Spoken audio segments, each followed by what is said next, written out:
All right, well, with a lot of what's been going on the last few weeks around the whole Trump announcements, tariff scenario and the reaction in markets, we've had a number of people ask us to give a bit more of a deep dive into what's really going on and why, etc. So that's really what this video is. So this is going to be a little bit of a deep dive for those who are interested in the detail.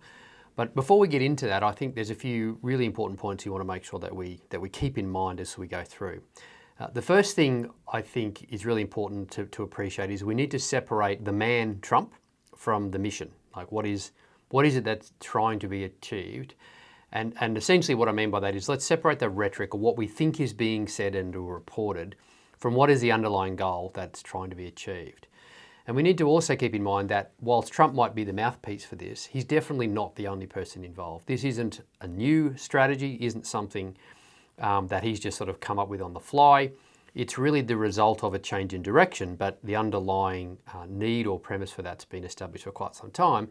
It's just that it's taken Trump, and we'll talk about why it's taken someone like Trump to do this, but it's taken Trump to actually follow this particular agenda as opposed to more the status quo. So I guess one final thing I'd like to say in terms of, well, the commentary and what a lot of people are saying around this, and even this can apply to us as well to some degree, is keep in mind that most experts don't give their opinions because they know, they give their opinions because they're asked. And so the reason why we're going to go into a bit of a deep dive in this particular example is so that you can see what's behind the thinking that we have when we say certain things or we take certain positions, or more importantly, don't take certain positions or don't follow what seems to be the momentum or the wisdom of the crowd, if you like. First and foremost, I'd say we need to be really, really mindful of the fact that despite their claims, politicians don't run economies. That's not true in anywhere in the world, unless, of course, we're talking about a totalitarian regime where they actually have control. And clearly in the US and even in Australia, we're not talking about this. The economy is ultimately the voluntary exchange between people, between individuals. So the economy is made up of markets, and markets are simply people voluntarily exchanging things for mutual benefit. That's essentially what we're talking about. Now, governments can be involved in distorting those markets in both positive and negative ways, but at the end of the day, governments by definition can't run an economy because they're not involved in the actual exchange. Okay, so we need to understand whenever politicians change policies or interfere in markets some way, we're interested in what's the likely short and long-term effects of those interferences, but it's not the economy itself. Okay, so any politician who's claiming that they're going to run the economy better or worse than other politicians simply isn't true. They're going to interfere in different ways. That interference can have different effects on different parts of the economy in different ways. And a really good example in Australia is we go back to the Gillard government who banned the live export market, having watched the Four Corners program one night, decided to ban an entire industry the next day. That industry shut down. Okay, we can look at greyhound racing in the New South Wales state as well, and the state government banned greyhound racing for a period of time.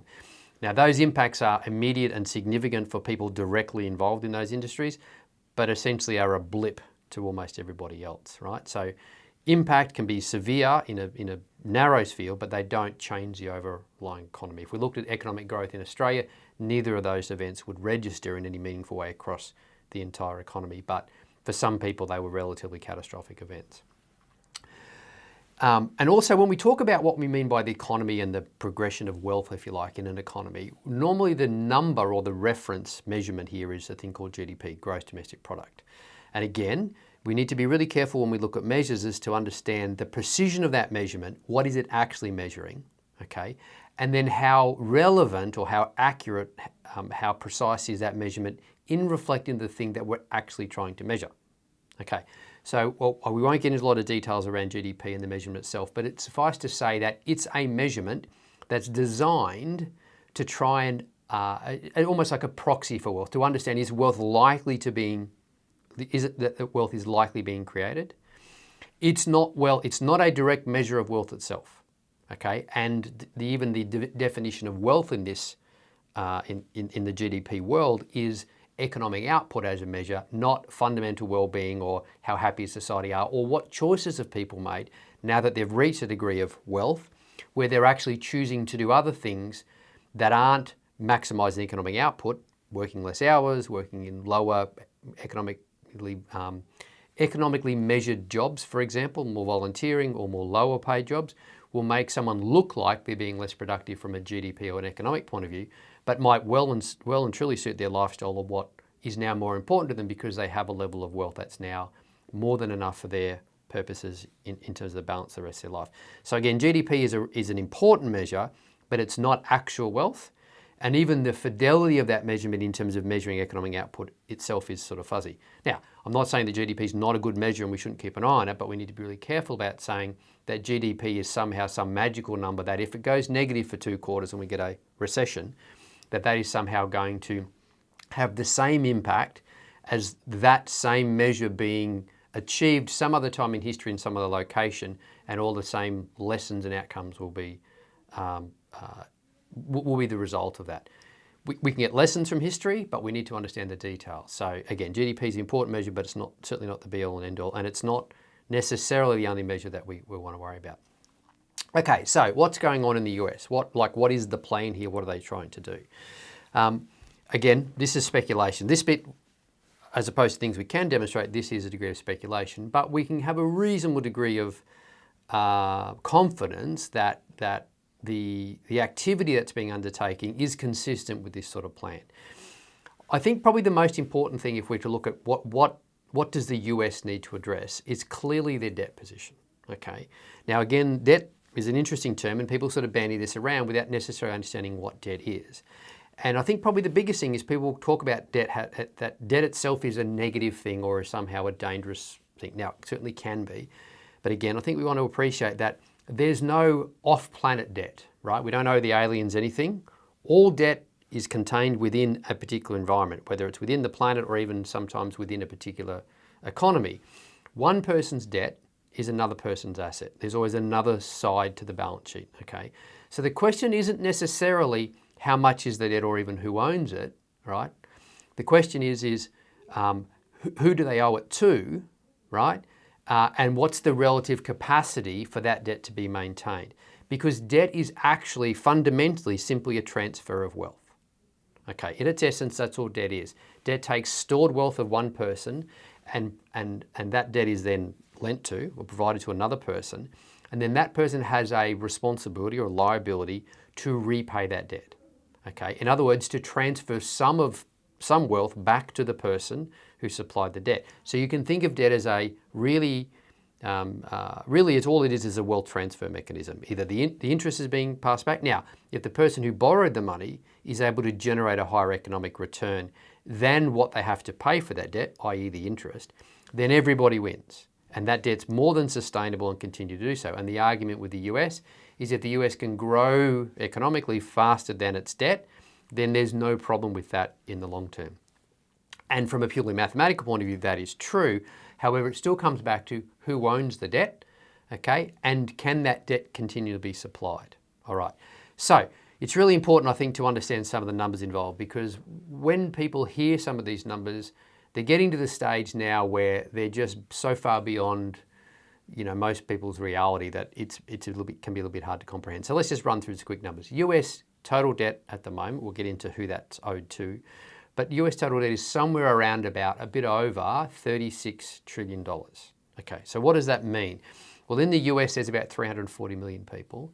So that's over 100,000 US dollars per person is the actual debt. Okay. This is government debt we're talking about. We're not about private debt or company debt. We're talking purely about government debt. Okay. And keep in mind that there's no such thing as government money. Okay. There's only our money that the government then takes, either directly through taxes, either subtly through inflation, because they print money and use that money, which is essentially taking their citizens' future productivity, or through debt. The government borrows the money and that debt must be serviced and or repaid in the future. And again, that can only be done with future productivity. So there's only the citizens' productivity. So whenever a government's spending money, they're always spending their citizens' productivity. The question is what productivity are they spending? Are they spending past productivity because there's excess savings from taxes they've already accumulated? They're taking future productivity because they're inflating the prices, and therefore that's essentially making workers spend more of their productivity in the future to get the same result. Or they're borrowing And they're now not only having to pay the interest for that debt in the future, and that's going to be paid out of future productivity, they're also then got to repay that actual capital. Okay, so that's essentially where all government money comes from. Okay, so that debt must be paid either purely in terms of maintaining it in terms of interest, okay, and or repaid if the debt itself gets too large, where the future borrowing, either for additional borrowing or the ability to pay the interest, is likely to be is not likely to be met. And we'll get into that in a little bit of detail. But getting back to the relativity, every single person in the US owes $100,000 in government debt. Now, that's obviously a relatively large number, but the more important measure of this is, again, because debt is a function of productivity, i.e. the repayment or the maintenance debt is a function of productivity. The population isn't really what matters. What matters is the number of productive people, i.e. how many workers are there. So in the US, there's somewhere around about 160 million workers. So in other words, the debt is actually more like 220,000 US dollars, over $300,000 Australian, but 220,000 US dollars per worker in the US. That is already owed. Okay, so again, to summarize, what that means is every single worker in the US today owes $220,000 of their future productivity just to get back to break even for let's say, government benefits that have already been received. Okay, so keep in mind that that debt's been spent, right? So that benefit has already been received by the population. Okay, now again, population buys into that and says that's fine, we got good value for that and we want to keep doing so, that's fine. However, there is a limit to the availability of that, and citizens in any country, Australia or US, doesn't matter, need to continue to believe that from their governments if they believe that it's worth continuing to maintain that level of debt and or increase it. So that's the current level of debt. To give you an idea of the relativity of that, just servicing that debt now at current interest rates is a greater drain on the US spending, the government budget annually. It's a greater spend now than their spend on defence. So they're spending more money paying for what they've spent in the past than they spend on the military and defence. Okay. Not only that, the deficit is continuing to rise. It's expected to be somewhere between $2 and $3 trillion per year at the moment. So in other words, we've got an increase per annum of debt of another sort of 12,000 per worker. Okay, so that's just the functional reality of the US fiscal position. Okay, so is this a problem and how does it play out long term? Well, again, if people are willing to lend, in this case to the US government, if people are willing to lend their money to the US, their past productivity, because that's all debt is, other people's money, that's their stored past productivity, that money, they're happy to continue to provide that to the US government in exchange for the interest, okay?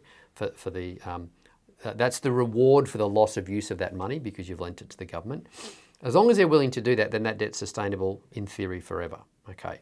However, if the debt continues to rise, then eventually the US will reach a point, as all other governments who've been through this in the past have eventually realised, you'll get to the point where no one or not enough people will be willing to supply the deficit, and then ultimately not willing to supply any further funding for any other US spending. Okay, and that's no different to you or I not being able to go back to the bank and borrow more money to cover the deficit in our own spending. We will all reach that point where the bank would simply say, you know what, we're not willing to do so. And in fact, now we want to redeem the assets we have. And in this case, we're talking about now redeeming US Treasuries. Now, the only way to redeem those US Treasuries is either to sell them to someone else, okay? And you're going to have to sell them obviously at a discount because the risk involved in holding those is the whole reason you want to dispose of them. Or you're going to ask the US government to buy them back. The US doesn't have any money. The only way they can generate the additional money is to print money to buy those bonds back. And that's one of the reasons, that's one of the activities that's created so much debt in the first place.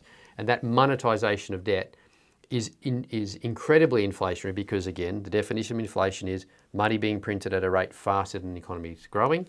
And if the US was to print $36 trillion, to pay off all that debt, for example, then that's going to massively inflate the number of US dollars without any additional economic output, obviously, and therefore you're going to have a collapse in the value of US currency. So what does that mean? Well, the danger of that is the US dollar stops being the default currency for world trade. Okay, now is that a problem? That's happened many times in the past, okay?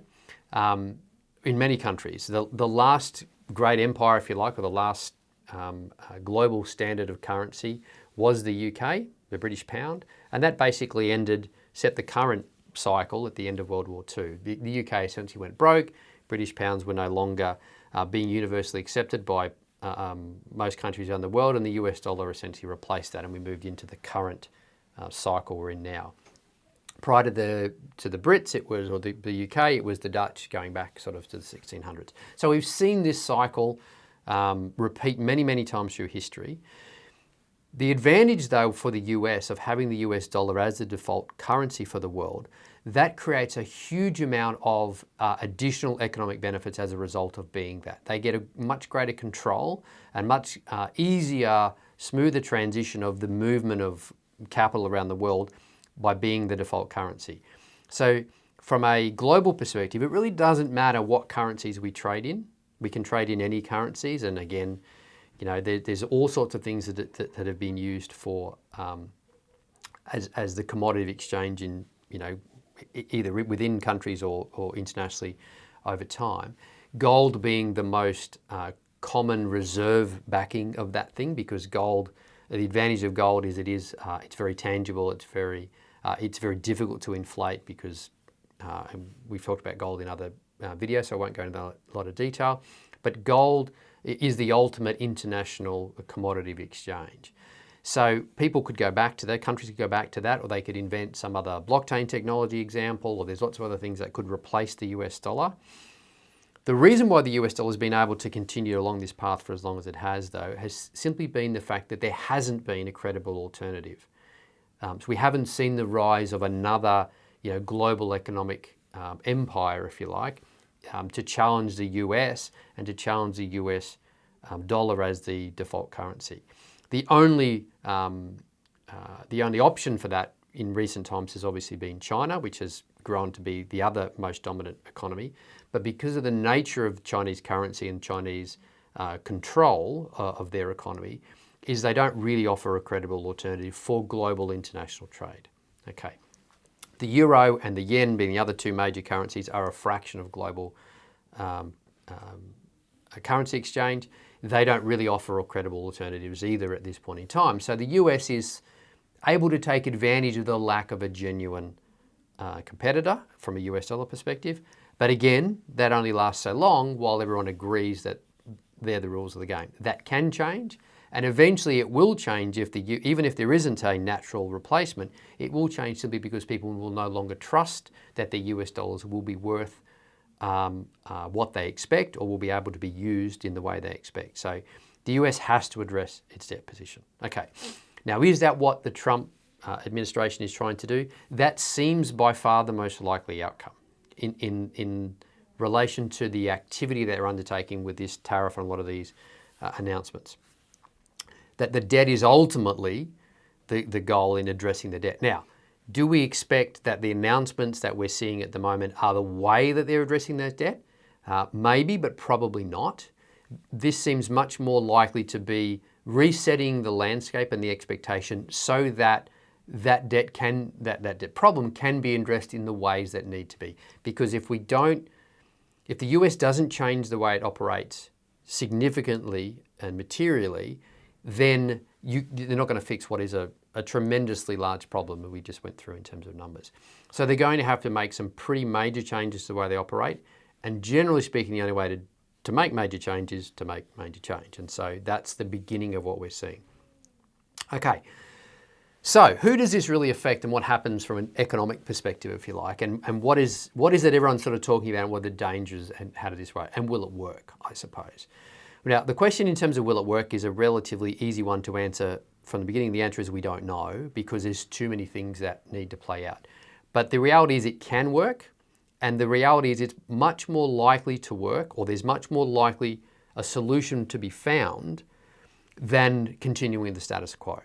There's no question that if the US continued on its previous path, that the US debt will get out of control, the US debt position will blow up, and we can talk about what does that mean in a minute, but that will absolutely happen. It's happened every time in the past, it will happen in the future if that path continues.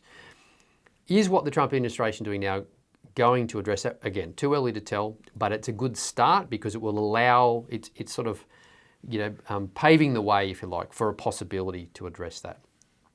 Now, who does it affect? Well, we're seeing a massive amount of volatility in world markets.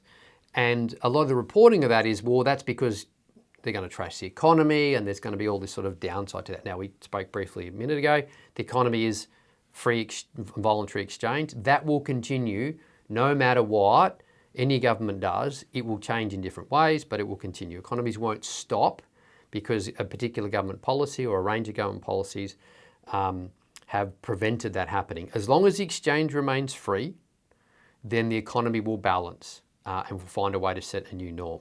Whether overall that's a better outcome than previously, again, we need to go back to that example of saying, okay, well, the US economy takes a measurement hit to, say, GDP, for example. Is that still better than the alternative of blowing up their debt position at some stage in the future?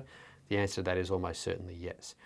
But who does it affect in the short term? Okay, so what's happening in markets is what we always see when there's a market uncertainty event. Okay, now sometimes those market uncertainty events are the result of longer term economic changes, okay, and this may be one of those, but as I said, probably unlikely. It's not, for example, not like the GFC, not like COVID, where there were underlying structural problems, COVID being a shutdown of the economy in total, and the GFC being an actual collapse of the global banking system. So they're two examples, and even we go back to the late 1990s, early 2000, with the tech wreck, we saw a major unwinding of a set of conditions that really did reset the landscape. But particularly the GFC and COVID, we saw underlying conditions that had potentially very significant longer-term economic impacts. Okay, this is not one of those things. This is volatility by stroke of a pen, and therefore it can be fixed by the stroke of a pen to the degree that that needs to happen. Okay, so we're not concerned about this being a major long-term impact to US or even the global economy. It will be a resetting of things. And because of that, what we're seeing what we always see when we get a change in short-term expectations, is we're seeing traders react quite aggressively to try and reposition. Okay, so it's important now to understand, and we'll just delve quickly into the dynamics of share markets, dynamics of financial markets, and how they actually operate. So again, we've dealt with this in other videos around volumes and traders versus investors, but in summary, investors, which make up 99% of all shareholders, basically don't participate in markets on any given day. Okay, they're getting on with their lives, they're taking their kids to work, they're getting on with their businesses or their holidays or whatever it is they're doing. Almost all of the volume in markets on any given day are hedge funds and trading houses trading between each other. So as long as demand and supply of the shares or the commodities or the currencies or whatever exchange we're talking about, as long as the demand and supply is in reasonable balance, right? Traders have differing opinions and views on things, then markets are going to be relatively stable from an overall volatility perspective. Now, within those markets, we can get quite a disconnect between one company expectation versus another, so we can still get a lot of volatility within the market. But when we see entire markets volatile, that tells us that there's a fundamental change in the supply-demand equation for the market, okay, i.e. everything in that market.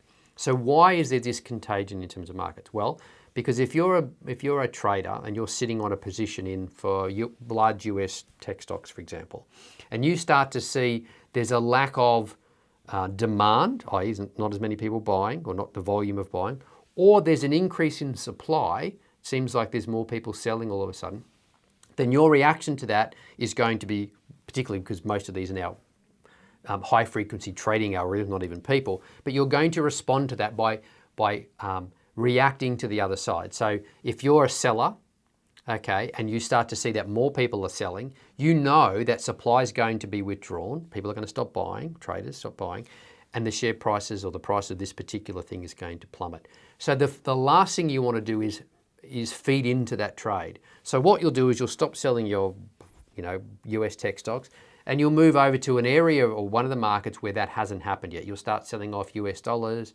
or you'll start selling off, different commodities, be it copper or gold or something. You'll start selling other stuff that hasn't yet taken that hit, because you can then use that liquidity, that cash, to prop up your other positions. Keeping in mind, in most of these cases, there's a degree of leverage involved as well. So you've got to operate within relatively skinny margins. Okay, so as a result of that, something that doesn't necessarily seem to be directly connected with what's going on, okay, those markets start to drop as well. And we get this contagion effect where traders start essentially removing supply as much as possible, as much as they can, or dumping it quickly to get out so they can reposition their portfolios. And that's basically what we see. We see this this is exactly what happens and is the cause of extreme amounts of market volatility. Now the question is, why is it happening? Is it a bit of a COVID blip? Is it a GFC? Is it a tech wreck? Is it a bond crash? All those different periods where this has happened substantially throughout history. But the reality is, this is the mechanics of what happens. Okay. In the meantime, there just simply isn't the volume of investors, the other 99% of shareholders. They're not participating in markets, and they already own everything, so there is no liquidity to throw back in to buy. And this is why markets can take a while to recover, because it's the slow accumulation of people just simply saying, geez, I'll just keep buying bargains until the price goes back up again, that takes that longer term accumulation. Traders won't trade markets back up aggressively unless there's a major change in expectation. And again, that's what we've been seeing in the last few weeks. So yes, we've had major drops in markets, but we've also had major rises in markets where we're getting, 3, 4, 5, 7, even 8% movements per day in a market. Is a huge move, because again, it's about traders resetting positions to do so. Okay, so what does that mean for investors? Basically, it's a bit of an opportunity. It does provide some opportunity to reset positions within portfolios a little bit, but generally speaking, it really doesn't make any difference at all to what the long-term prospects are for the underlying investments that we own. Woolworths, as an example, is essentially a bookmaker of food. Okay, so they don't care what people buy from Woolies, whether it's fresh fruit and veg or cereal or meat and dairy, whatever. Woolies don't really care as long as you buy it from them. So if their dairy drops off, fruit and veg picks up, they don't really care. If cereals drop off and tins of beans go up, again, Woolworths don't really care. Woolworths' profitability is not going to be driven by the underlying prospects of all the different things that they sell. They're like the bookmaker. They're just clipping the ticket of everything along the way, regardless of what it is that goes in your shopping trolley. Yes, it matters for those underlying sections of the economy, if you like. If there's a long-term resetting, okay, and now a particular, whether it's steel or semiconductors or some other version of things that are being purchased by the US consumer, they're now more expensive, okay? We'll get into the dynamics of that in a second, but that will be a resetting expectation. But from an investment perspective, if that does change, then it just simply changes how we position portfolios. At the end of the day, in any investment portfolio, you're really talking about maybe a few hundred positions in total across the entire globe. So we really don't need that many good things to buy to be able to make sure that our long-term future purchasing power, which is the ultimate goal of our investment, of why we invest, we don't need too many options to be able to get a reasonable degree of certainty for that to be okay. Therefore, whether markets are volatile or not isn't ultimately going to affect that in the long term. There's always going to be something to buy that has reasonable earnings growth prospect. Debt collectors in recessions being a fantastic example. Okay, there's always something to buy. So we're not concerned about this. It's relatively artificial in terms of from a trading position. It's not really likely to have a material effect in the medium to long term in terms of investing positions.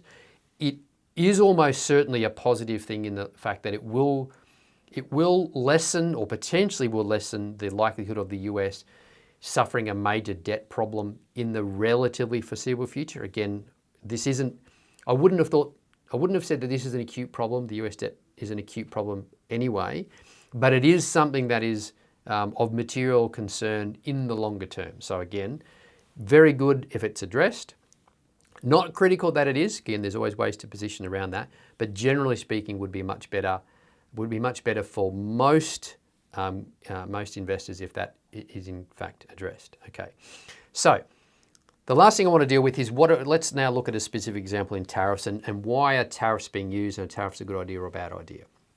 Okay, so let's make the case for tariffs. So essentially what the US is trying to position from a tariff perspective is to say, look, when it comes to global interaction, markets are never truly free, okay, because there really is no such thing as international law, okay.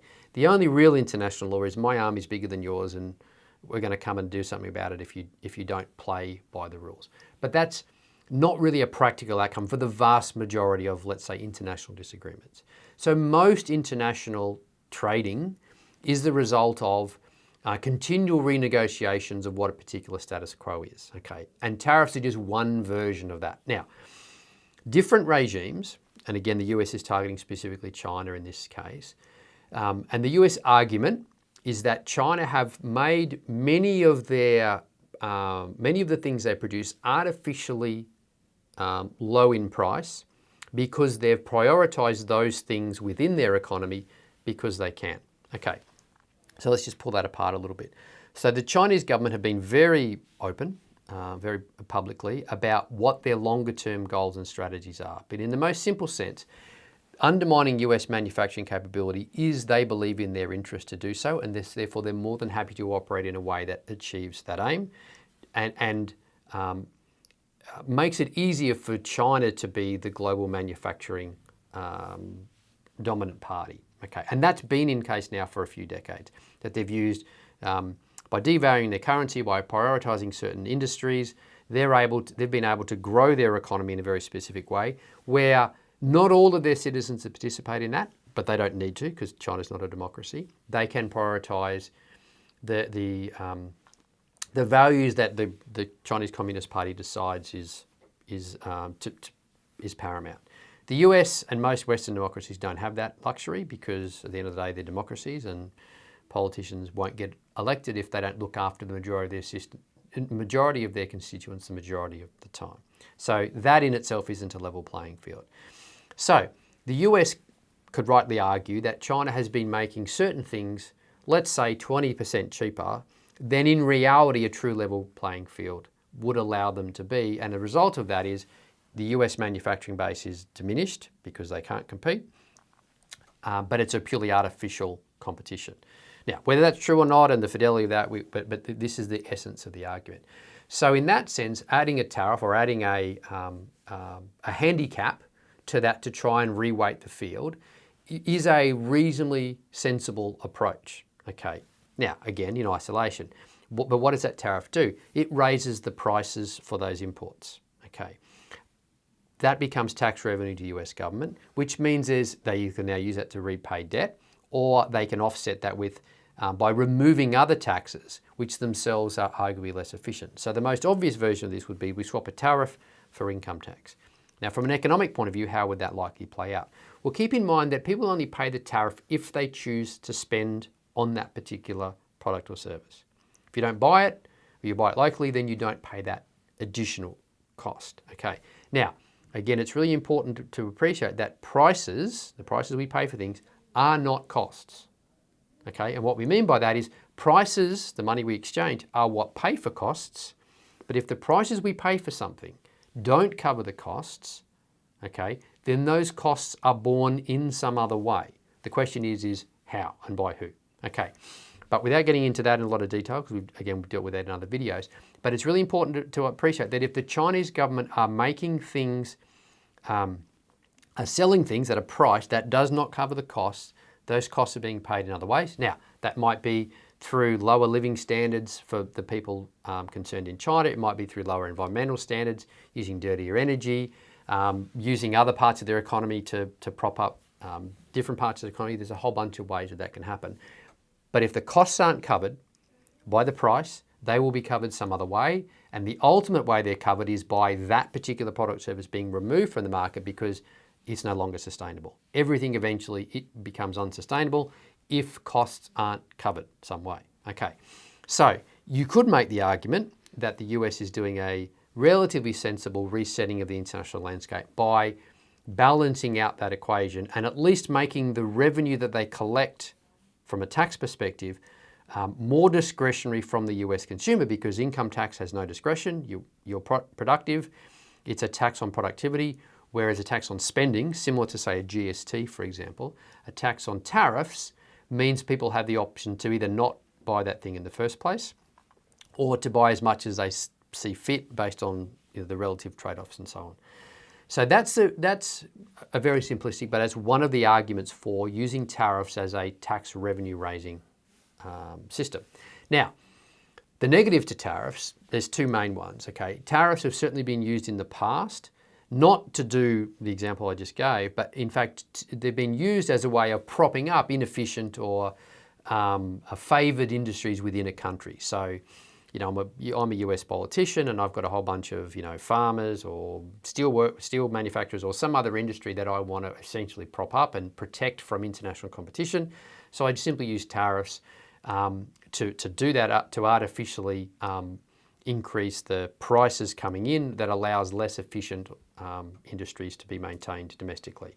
Now, we can argue strategically versus others, but that certainly can be a very negative, a negative to the economy at large, and so that's a legitimate criticism. But again, that needs to be considered not in isolation, but in context of the overall mix. The other real argument against tariffs, potentially, is that you start, what would you say? You start engaging in a tariff war. You get into this sort of tit for tat scenario. And again, that's almost certainly true in the vast majority of cases. But my suggestion there would be that that's the case in every free trade or whatever other agreement is put in place anyway. So yes, you can end up with a bit of an escalating tariff war, but again, self-interest will ultimately win out, and different countries will find ways to trade between themselves and each other in a way that sets the overall balance of the status quo. Now, keep in mind that when Trump goes to these negotiations with, say, Keir Starmer, for example, Trump is dealing with another politician. Keir Starmer's primary job is to get re-elected at his next election.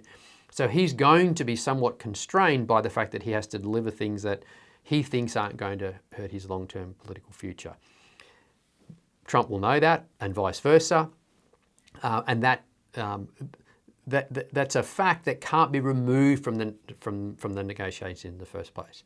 So the bottom line is, while there's a lot of activity going on here, and we're going to see a very significant reset in the global, in the way global trade happens, and that even may take some time to play out. What is undeniable is the status quo, particularly from a US-China relationship perspective, has to change because the US debt position is unsustainable, and that money is predominantly owed to China, although it does have implications for the rest of the world, and therefore resetting of the status quo is necessary. Is Trump going to get it right is a big question. Well, the answer, of course, is no. He's not going to get it perfectly right because no one can. Is it going to fix the problem? As I said previously, it has the potential to create the environment where the problem can be addressed. And no other action in recent times has had any hope of doing so. So from that perspective, long term, it's reasonably positive. If from our perspective in the short term, we're not overly concerned about it, as I said, because it's a relatively artificial volatility in markets as opposed to a large underlying concern. But I guess ultimately what guides our longer term thinking is, again, I'll go back to fundamentals, is that at the end of the day, if we're talking about wealth, we're talking about wealth is the ability to influence the deployment of resources. Okay. Resources are the result of productivity. There's no such thing as a natural resource. There's a physical resource, but all resources are the result of some sort of process, okay? And productivity is applying a process to turn a resource into wealth. And so we need to appreciate that productivity is really what matters at the end of the day, okay? And what drives productivity ultimately, the two main factors are energy, work has to get done, and technology, because technology drives the efficiency and effectiveness of that work.